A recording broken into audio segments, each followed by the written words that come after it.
Someone's at the door? Rachel? Rachel, pick up. Please pick up. Come on, answer the phone. I need someone to check on my friend right now. Please, hurry. That's my friend. Please, tell me she's okay.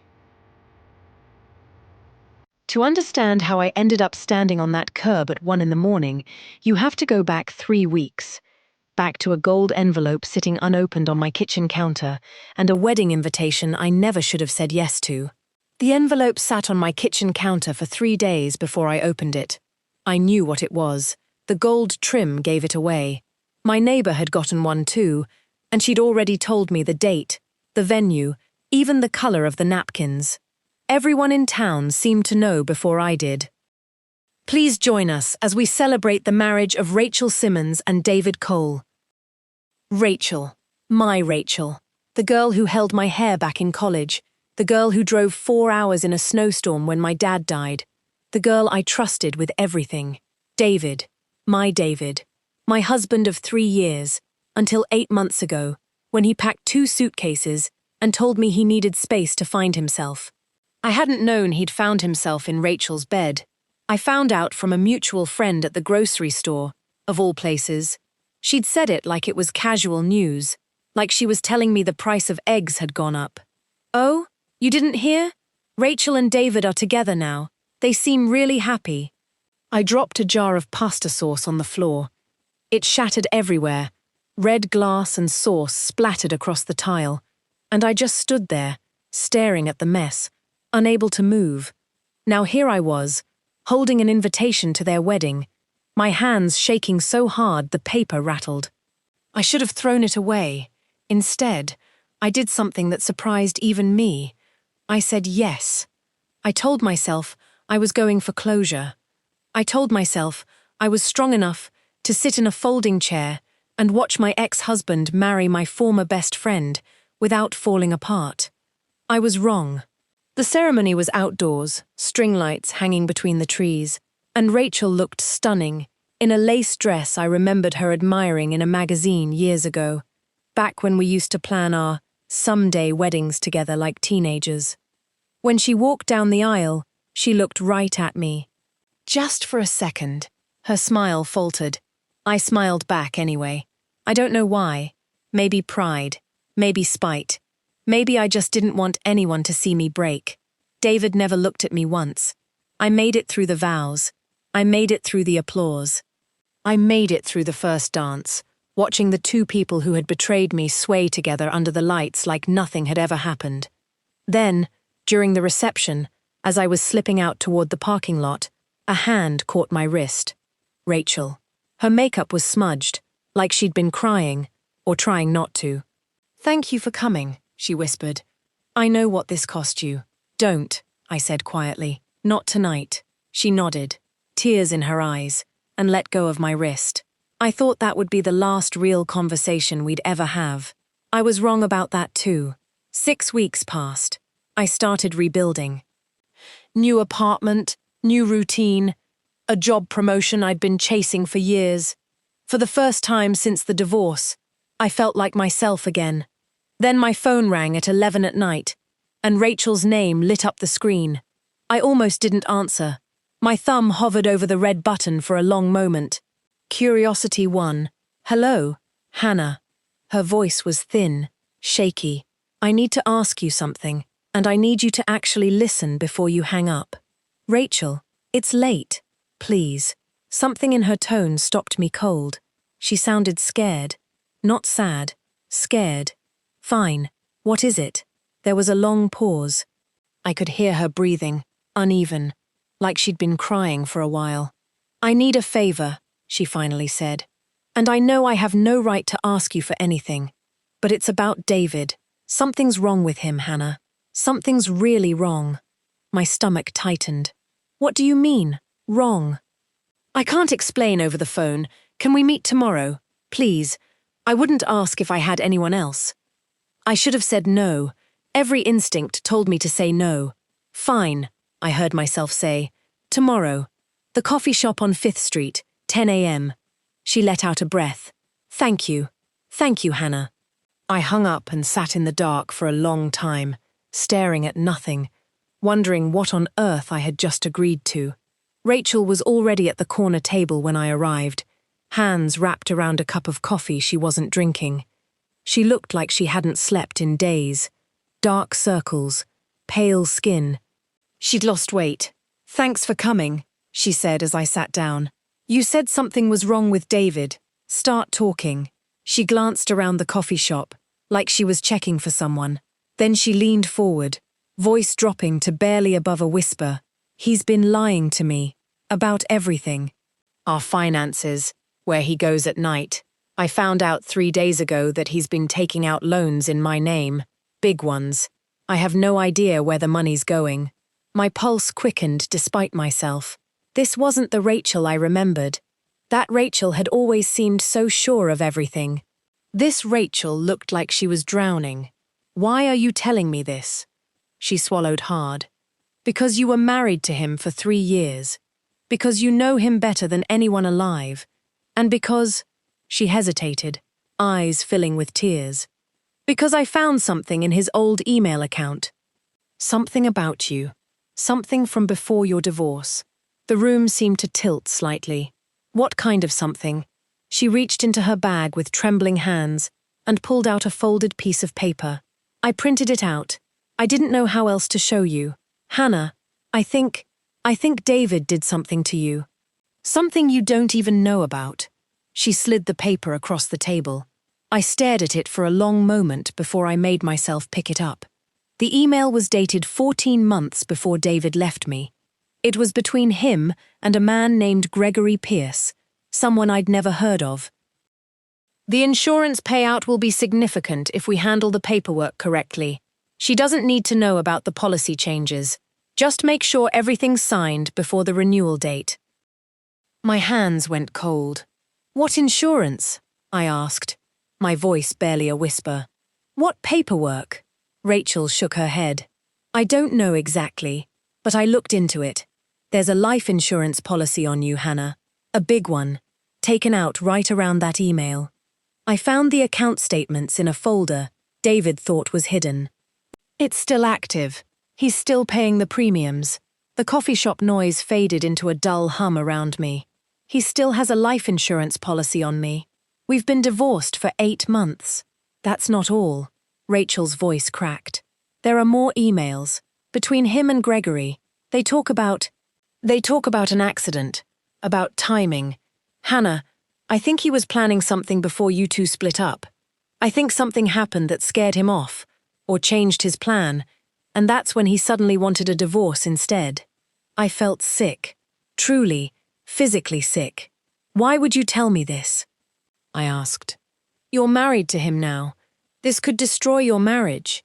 Rachel's eyes locked onto mine, and for the first time since the wedding, I saw the friend I used to know, underneath all that fear. Because 2 nights ago, she whispered, I found the exact same kind of policy. Except this one has my name on it. The words hung in the air between us like smoke. He took one out on you too? I asked. She nodded, tears finally spilling over. 2 months after the wedding, I only found it because I was going through our filing cabinet, looking for tax documents. Hannah, I'm scared. I don't know what he's planning, or if he's planning anything at all, but I can't shake this feeling that something terrible is coming. Have you gone to the police? With what? A stack of old emails and an insurance policy. They'd say every married couple has life insurance. They'd say I'm imagining things. She wiped her eyes with a shaking hand. That's the favor, Hannah. I need your help. You're the only person who might understand the pattern, because you lived it first. I need you to help me find proof. Real proof. Before it's too late. I sat back in my chair, my mind spinning.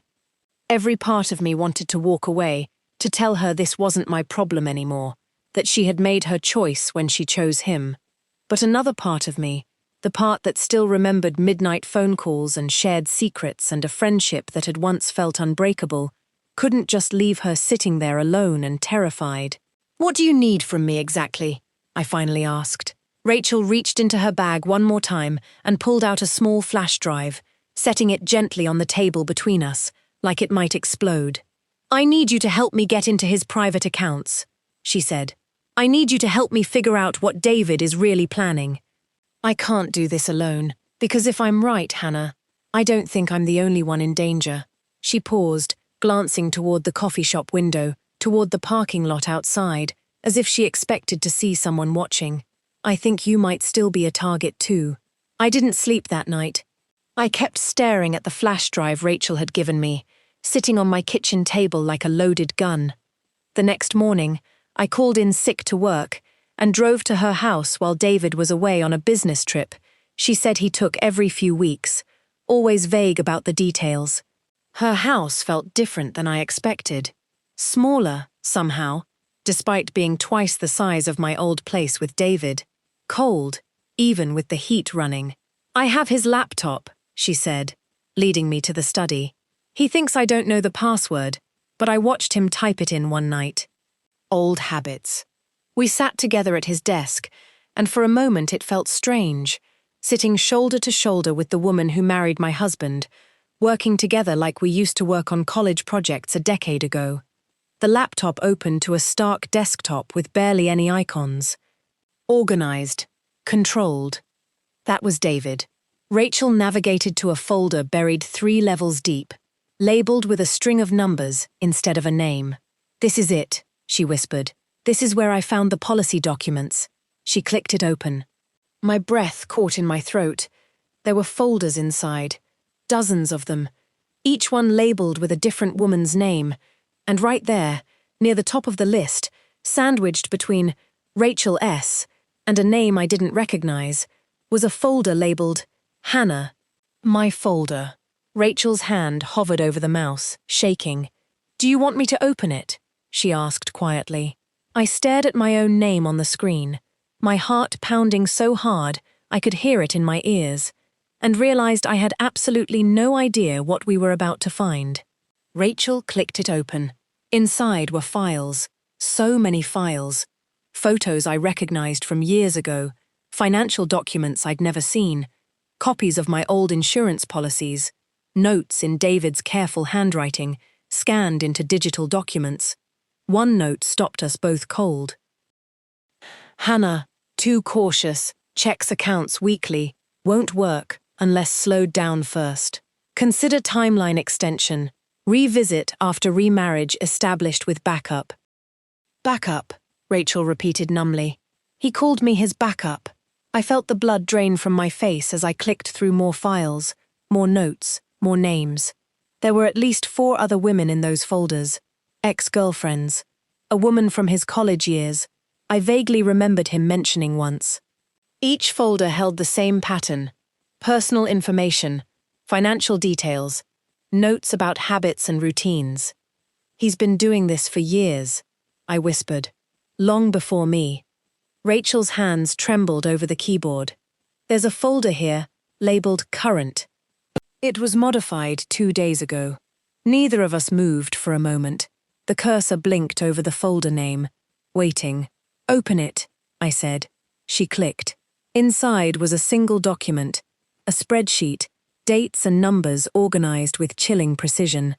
At the top of the page were 2 names, mine and Rachel's. Next to each name was a column labeled Target Date. Rachel's hand flew to her mouth, because next to her name, the date listed was only 12 days away. 12 days, Rachel repeated, staring at the screen like it might change if she looked hard enough. 12 days until what, Hannah? What is this? I didn't answer right away because I honestly didn't know, but the notes scattered through those folders painted a picture neither of us wanted to see clearly. David hadn't just been unfaithful. He'd been building something for years, patient and calculated, treating relationships like long-term investments with predictable payouts. "We need to copy everything," I said, my voice steadier than I felt. "Right now. Every file, every folder. Then we get out of this house, and we go straight to the police." Rachel was already pulling out a second flash drive, her hands finally steady with purpose instead of fear. We worked quickly, copying folder after folder, glancing at the door every few minutes, half expecting to hear his car in the driveway. We were almost finished when Rachel's phone buzzed on the desk. A text from David. "Coming home early. Miss you. Be there in 20. Rachel's face went white. He's never home early. Never. I grabbed the flash drive from the laptop the second the copy finished, my hands fumbling with the tiny device. We need to close this down exactly the way it was. Now. Rachel scrambled to restore the desktop, closing windows, wiping the recent history, her breathing coming in short, panicked bursts. 20 minutes, she whispered. Hannah, we have 20 minutes to disappear before he walks through that door and realizes exactly what we know. Outside, a car door slammed. Rachel froze, eyes wide with terror, staring toward the window. That's not 20 minutes, she breathed. That's him. He's early. He's already here. My mind raced through every possible option in the span of a heartbeat. Hide, run, explain. None of them felt survivable. The back door, Rachel whispered, grabbing my wrist. Through the kitchen. Go now. We moved as quietly and quickly as we could, flash drives clutched tight in my fist, my shoes nearly silent against the hardwood floor. We were halfway across the kitchen when the front door opened. Rachel? Whose car is in the driveway? David's voice.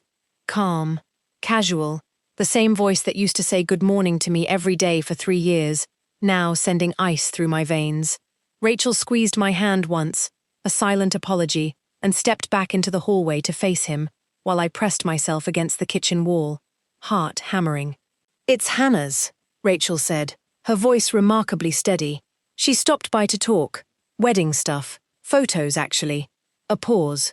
Too long a pause. Hannah's here? David's footsteps moved closer. That's strange. I didn't think you two were talking. People change, Rachel said simply.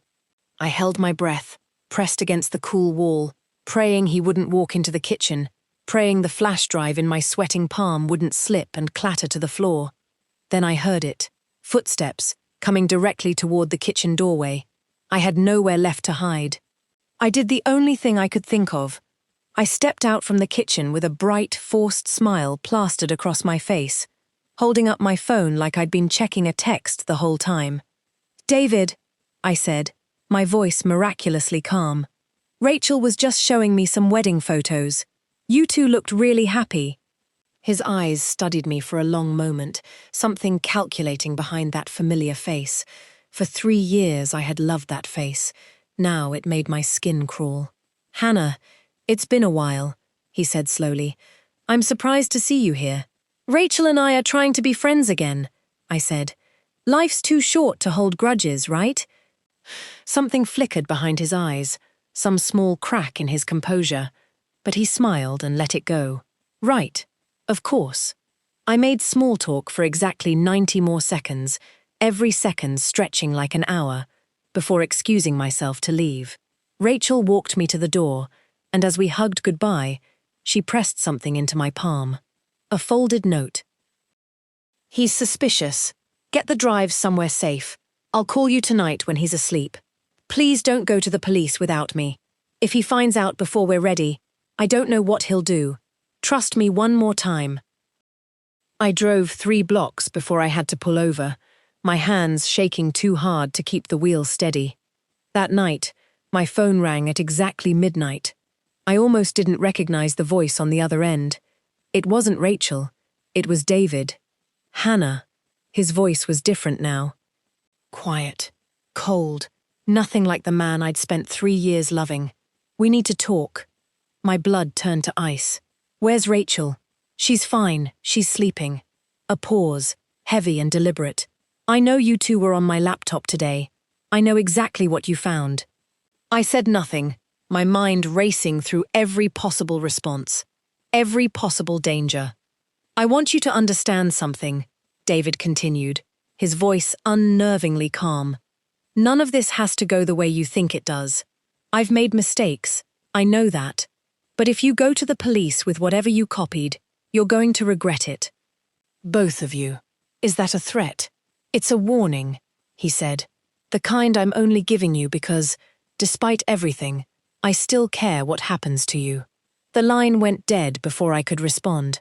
I sat in the dark, staring at my phone, replaying his words over and over.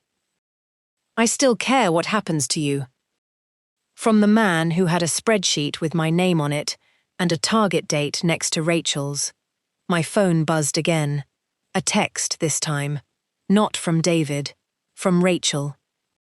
He knows. He's acting strange. I'm scared, Hannah. I think he knows everything. Then, 30 seconds later, a second message that made my stomach drop straight through the floor. Someone's at the door. It's not supposed to be anyone. I have to go. She never texted again that night. I called her 17 times. Every call went straight to voicemail. By 12:45, I was in my car, driving toward her house faster than I should have, gripping the wheel so tightly my knuckles ached. The flash drive sat in my passenger seat, evidence of everything, useless if something had already happened to her. I called the police from the road, my voice shaking, as I tried to explain a situation that sounded insane, even to my own ears. A welfare check, I told them. My friend wasn't answering, and something felt very wrong. When I pulled onto her street, there were already lights. Red and blue, flashing silently against the dark houses, illuminating a scene that made my stomach drop. An ambulance. 2 police cars. Neighbors standing on their porches in robes and pajamas, watching. I parked crooked at the curb and ran. An officer stopped me before I reached the door. "Mom, you can't go in there. That's my friend's house. Please, is she okay? Is Rachel okay?" The officer's expression did not immediately reassure me. "Are you Hannah?" My heart stopped. "Yes. Why?" "She's asking for you," he said. "She's alive. But you need to come with me right now. She said it's urgent. She said you're the only one who'll understand what she's about to tell you." They let me into the ambulance for exactly 2 minutes. Rachel lay on the gurney, an oxygen mask over her face, a nasty bruise forming along her jaw, but her eyes were open and alert when she saw me. She pulled the mask down just enough to speak. "He tried to fake a break-in," she whispered, voice raspy, staged it to look random. I fought him off. I got away and locked myself in the bathroom and called 911 before he could finish. "Where is he now?" "Gone." Ran when he heard sirens. Her hand gripped mine with surprising strength. "Hannah, listen to me. The flash drives. Good. You still have them?" "Yes. In my car. Get them to the detective. Tonight. Before he has time to come up with a story. Before he has time to talk to a lawyer and figure out how to twist all of this." Her eyes filled with tears, but her voice stayed fierce. "We started this together. We finish it together. Promise me." I squeezed her hand, thinking of everything we'd been through, the friendship, the betrayal, the strange and painful road that had somehow led us back to trusting each other again. "I promise," I said. An officer gently pulled me back to give the paramedics room to work, and as they closed the ambulance doors, Rachel mouthed 3 words at me through the window. "Thank you, sorry." I never got the chance to ask her which one she meant more. David was arrested 2 days later at a motel 3 states away, trying to use a credit card that police had already flagged. The evidence Rachel and I gathered, combined with statements from 2 of his previous partners once investigators tracked them down, built a case strong enough that he eventually took a plea deal rather than risk trial. It turned out there had been a pattern going back nearly a decade. Insurance policies, staged accidents that never quite happened, plans that fell apart or got delayed for reasons even David couldn't fully explain to detectives. Rachel and I weren't the first women he'd targeted. We were simply the 2 who found each other before it was too late. Rachel moved 3 towns over, started fresh, started therapy, started rebuilding a version of herself that didn't need anyone else's approval to feel whole. We talk every week now, sometimes about nothing at all, sometimes about everything. Last month, She showed up at my door with a bottle of wine and a nervous smile. "I know I don't deserve a friend like you," she said. "After everything." I thought about the wedding, the invitation I almost didn't open, the years of friendship before David ever came between us, and the strange, terrifying favor that somehow brought us back together instead of tearing us apart for good. "You're right," I told her, smiling as I pulled her into a hug. "You don't deserve it. But I'm giving it to you anyway." Some friendships end in betrayal. Ours somehow found its way back, forged in the one thing that had almost destroyed us both: the truth. If this story kept you on the edge of your seat, hit subscribe. You won't want to miss what's coming next. Would you have trusted Rachel again? Let me know in the comments.